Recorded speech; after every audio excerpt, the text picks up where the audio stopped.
আমার আজ দুঃখ ভারাক্রান্ত মন নিয়ে আপনাদের সামনে হাজির হয়েছে। আপনারা সবই জানেন এবং বোঝেন আমরা আমাদের জীবন দিয়ে চেষ্টা করেছি, কিন্তু দুঃখের বিষয় আজ ঢাকা, চট্টগ্রাম, খুলনা, রাজশাহী, রংপুরে আমার ভাইয়ের রক্তে রাজপথ রঞ্জিত হয়েছে। আজ বাংলার মানুষ মুক্তি চায়, বাংলার মানুষ বাঁচতে চায়, বাংলার মানুষ তার অধিকার চায়। কি অন্যায় করেছিলাম নির্বাচনের পরে বাংলাদেশের মানুষ সম্পূর্ণভাবে আমাকে আওয়ামী লীগকে ভোট দেন।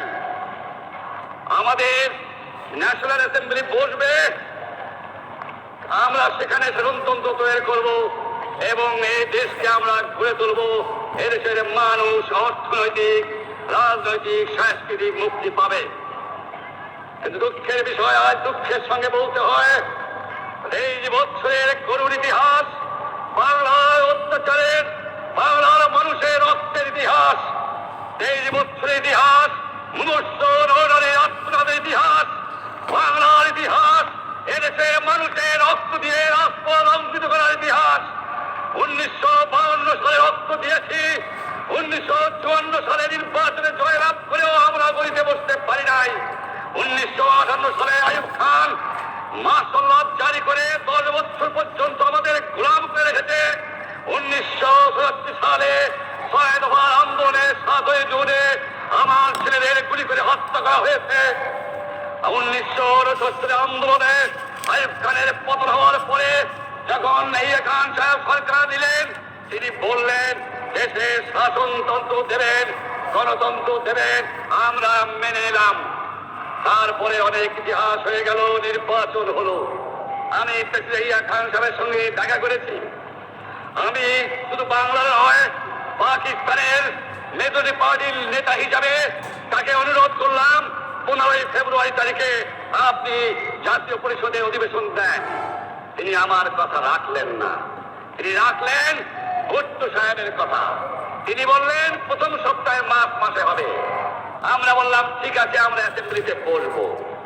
আমি বললাম অ্যাসেম্বলির মধ্যে আলোচনা করব। এমনকি আমি এ পর্যন্ত বললাম যদি কেউ ন্যায্য কথা বলে, আমরা সংখ্যায় বেশি হলেও একজন যদিও সে হয়, তার ন্যায্য কথা আমরা মেনে নেব। যারা ভুট্টো সাহেব এখানে এসেছিলেন, আলোচনা করলেন, বলে গেলেন যে আলোচনা দরজা বন্ধ না, আরো আলোচনা হবে।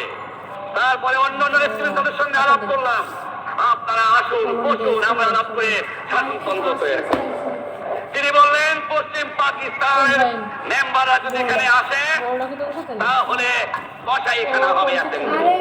তিনি বললেন যে যাবে তাকে মেরে ফেলে দেওয়া হবে। যদি অ্যাসেম্বলিতে আসে তাহলে পর্যন্ত দোকান জোর করে বন্ধ করা হবে। আমি বললাম অ্যাসেম্বলি চলবে। তারপরে হঠাৎ 1 তারিখে অ্যাসেম্বলি বন্ধ করে দেওয়া হলো। ইয়াহিয়া খান সাহেব প্রেসিডেন্ট হিসাবে অ্যাসেম্বলি ডেকেছিলেন। আমি বললাম যে আমি যাব। ভুট্টো সাহেব বললেন তিনি যাবেন না। 35 জন সদস্য পশ্চিম পাকিস্তানের থেকে এখানে আসলেন। তারপরে হঠাৎ বন্ধুকে দেওয়া হলো, দোষ দেওয়া হলো বাংলার মানুষকে, দোষ দেওয়া হলো আমাকে। বন্ধুকে দেওয়ার পরে দেশের মানুষ প্রতিবাদ মুখর হয়ে উঠলো। শান্তিপূর্ণভাবে আপনারা হরতাল পালন করেন। আমি বললাম আপনারা কল কারখানা সবকিছু বন্ধ করে দেন। জনগণ সাড়া দিল, আপন ইচ্ছায় জনগণ রাস্তায় বেরিয়ে পড়লো।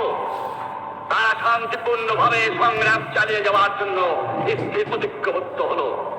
কি পেলাম আমরা? আমার পয়সা দিয়ে অস্ত্র কিনেছি ওই শত্রু আক্রমণ থেকে দেশকে রক্ষা করার জন্য। আজ সেই অস্ত্র ব্যবহার হচ্ছে আমার দেশের গরিব দুঃখিনী অস্ত্র মানুষের মধ্যে, তার বুকের উপরে হচ্ছে গুলি।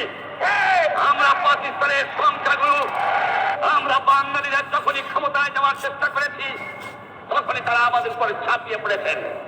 দেখা হয় তাকে আমি বলেছিলাম জনাব ইয়াহিয়া খান সাহেব, আপনি পাকিস্তানের প্রেসিডেন্ট, দেখে যান কিভাবে আমার গরিবের উপরে, আমার বাংলার মানুষের অমুকের উপরে গুলি করা হয়েছে, কি করে আমার মায়ের কোল খালি করা হয়েছে, কি করে মানুষকে হত্যা করা হয়েছে, আপনি আসুন, দেখুন, বিচার করুন।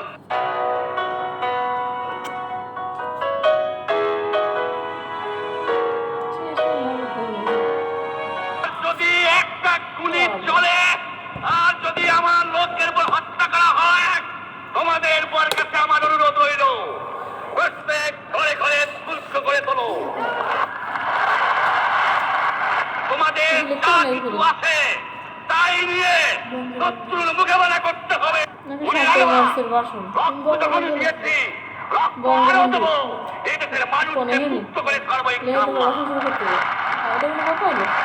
এবারে সংগ্রাম আমাদের মুক্তির সংগ্রাম, এবারে সংগ্রাম স্বাধীনতার সংগ্রাম। জয় বাংলা। বঙ্গবন্ধু